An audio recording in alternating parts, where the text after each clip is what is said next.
Some people would tell you that the Caribbean passport in this passport holder is fake. It's a toy. It's something that you shouldn't consider. I'm going to tell you why many nomad capitalists should at least consider Caribbean passport as part of their diversification plan in this video.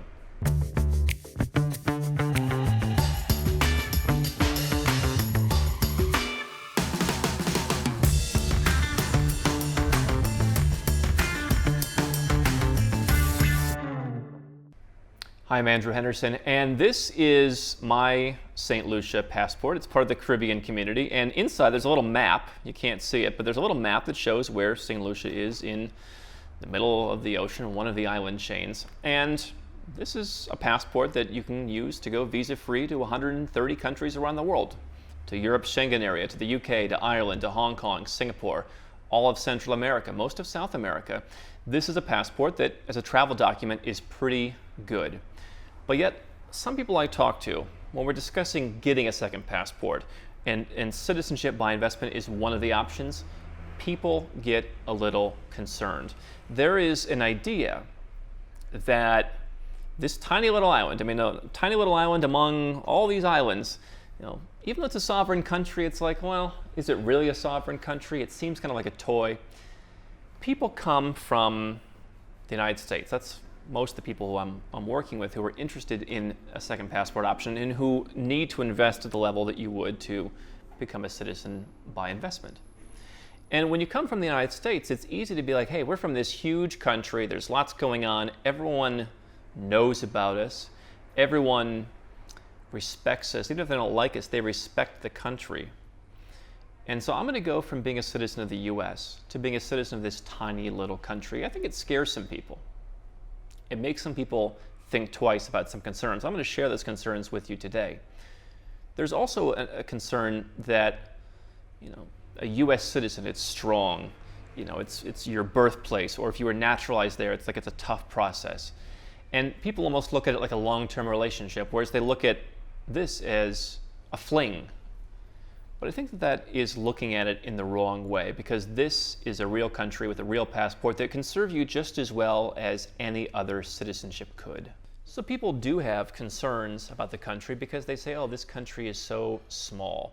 But the reality is a country is a country, and you have to understand that you don't have to live in this country, okay? Having a St. Lucian passport doesn't mean you have to live there. In fact, you don't have to go there. I think it's great to go there and great to know what's going on, but people say, well, I'm a U.S. citizen, I've lived there my entire life, so if I get a new citizenship, I should want to live there.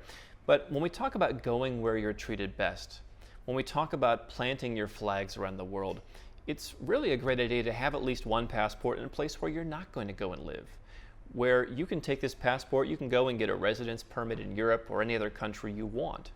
And if you want to do the belt and suspenders approach and say, hey, I'm going to have my passport here, I'll have another residency over here that gets me another passport in 3 years or 5 years. I'll have a residence permit for somewhere I want to live over here. That'll all work together very cleanly. And really very few people care about the country itself. People aren't out there judging you the way that you might think. One of the other concerns people think is that they're going to be judged when they go to travel, that they're going to go to a border, and again, they've been used to presenting a U.S. passport. And that, hey, if you have a U.S. passport, everyone loves you, everyone respects you, okay? Even if you, are Chinese, you have a Chinese passport, okay, well, he looks Chinese, he's Chinese, okay, that makes sense. People say, well, what's going to happen when I use this passport? I can tell you is in most of the countries, they don't care when you're U.S., they don't care when you're St. Lucian, okay? Most countries just, welcome. Sometimes you'll go to a country where they don't get many people from your country. This could happen with any passport, by the way. I have a friend from Montenegro who has this all the time, and that's not an investment passport, or hasn't been. But sometimes they won't know, and so I remember going to Malaysia one time, and they had to open their list, and they were scanning through the list. Okay, great, stamp. Have a nice day. The idea that you're going to be treated better as a U.S. citizen or as an Australian or Canadian or whatever, I think is really something that we have in our mind, where it's this idea that there's something better about the U.S. As much as we want to get away from the problems, the high taxes, all of that, that there's something better about that passport. There are countries that will bother you no matter what passport you have. I've gone to a couple different countries, even with a US passport, where they take half an hour asking me questions. What are you doing here? Who are you meeting? Oh, birthday party? Interesting, tell me more. I've actually been treated better in those countries with this passport. So the ideas about the travel, I think, are things that we simply make up or that are simply urban legends. Other things people tell me is they're concerned about the future. What's going to happen to this passport in the future? And what I think and how I see visa policy going forward is that you're seeing a lot more countries opening up.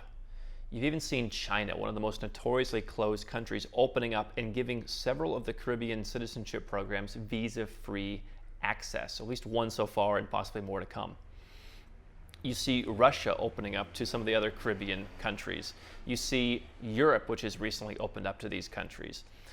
Central America. I mean, a lot of countries either, one, just don't care. They say, hey, if you're coming from far enough away, we figure you'll be fine, you'll leave. Other countries have been opening up and they're saying, okay, well, people who have the money to invest in a passport, let's let them come in. There aren't that many of them anyway. There are a few countries where, for example, you're never going to have visa-free access to the United States with these passports. Canada pulled back its visa-free for the last of the Caribbean countries recently. Australia, New Zealand, those are probably 4 countries that you're never going to have this benefit with. But for the rest of the world, I see it being much more open. And the reality is there's always chatter out there. There was chatter a year or two ago about the fact that the US doesn't allow several European countries to come without a visa, and that the EU was going to shut down visa-free travel for Americans. Of course, that never happened. But this idea that there's always some problem lurking, I found that the world is becoming more open. So no one knows what's going to happen in the United States. No one knows what's going to happen in St. Lucia. To me, it's a push. The future, in my opinion, is going to be higher taxes, more regulations, more rules, more restrictions on Western citizens, and having a passport from a country where they don't want to bother you is actually a lot more future-proof for your situation than sticking with what you have. Other people, to that point, they read stuff online. They say, oh, there's negativity. Oh, someone said it's a bad investment. Some of the people in this expat community will say, no, just go to, Paraguay and put some money in the bank and come back in 3 years. And we have another video on that. You should watch our channel. And where we talked about how that's becoming more and more difficult in many cases. It's not guaranteed. And so, as I like to say, the Bentley dealership doesn't really care what Kia buyers have to say. They just don't care. And so if you're taking advice from people on some internet forum who maybe aren't paying the level of tax you're paying, they don't have the level of pain that you're in, don't have the need for diversification or the awareness of their need for diversification, that's fine. And they can certainly do what they want to do. But if you view this as a way to increase your freedom, increase your travel options, be part of a tax planning strategy, whatever it may be, the people who can't afford it, the people who can't make the donation, who can't buy the real estate, the people who choose the cheap way, yeah, you know what? They're always going to complain. They're always going to tell you, $100,000, you're an idiot. I'm doing it over here, but ask them what are their results. Okay? If you have a need for this, what is the value of getting the result? What is the value of having the passport versus what is the cost? And if there's an ROI, then it makes sense. And so that's really the last thing that people do bring up, okay, is there's a concern about the cost. And really, it's not a concern about the cost. It's a concern about feeling dumb. I will talk to people who are successful. They say, you know what, for example, I don't want to be a US citizen anymore. And they'll say, okay, well, if you're looking to do that quickly, we can do something like this. It might take about 6 months.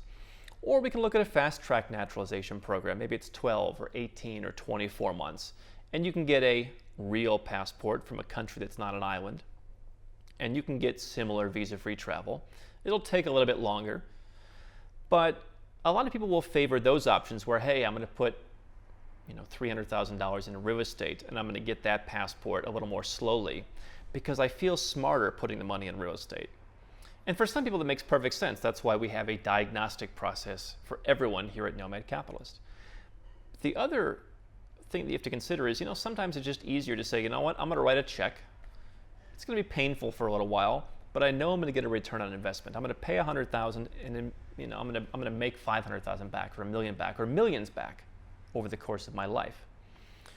I don't have to deal with the properties. I don't have to deal with renting it out or managing it or doing this or doing that. I don't have to deal with the slower timelines. I get in, I do some paperwork, I pay the money, and I'm done. Especially for a cryptocurrency investor, this makes sense, where every extra dollar you can invest, like $100,000 here versus $300,000 here, even if you can get that $300,000 back in, let's say, 3 years, it may be cheaper just to not have to deal with that opportunity cost.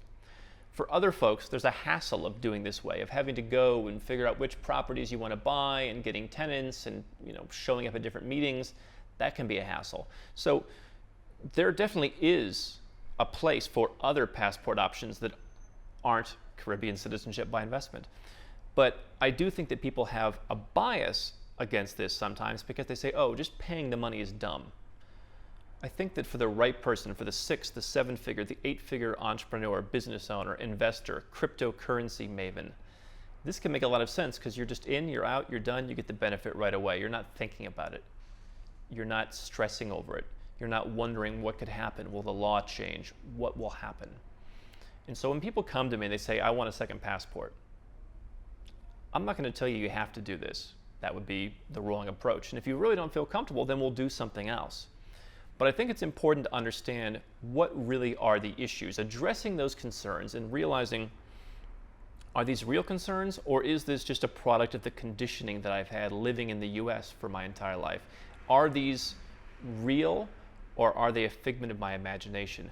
Is it really dumb to pay the donation, be done with it, move on? Or is it just, I feel badly telling my friends that I spent so much to get a passport and they don't understand?